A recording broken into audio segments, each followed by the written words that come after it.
to balance this tension of responding to the needs of the donors to want to develop mega programs fairly quickly, and on the other, this call that we are hearing from the national systems, regional systems to say they want to have more voice in the process. So it's quite understandable that, you know, for pragmatic reasons, we may proceed with one or two mega programs to show that, you know, we are just not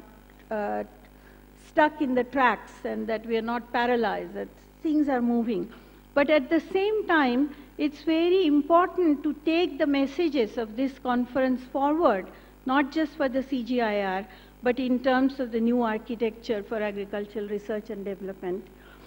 I was so pleased to hear Mr. Anand because he was so eloquent in re-emphasizing the importance of underfunding, that the farmers have no voice, that they need political empowerment, that communications are poor, and I think, you know, these three sets of tensions that I talked about, I think if we can improve the communication, so we also hear from the NARS about their constraints in shaping the agenda, that will be quite important. At the same time,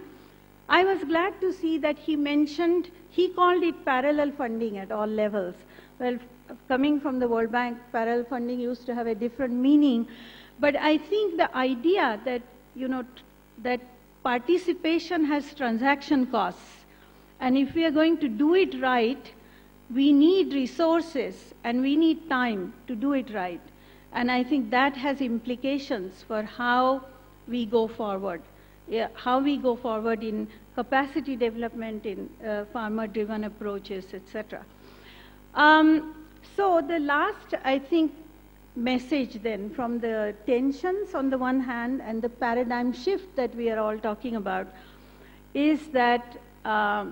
partnerships have transaction costs which are often underrated,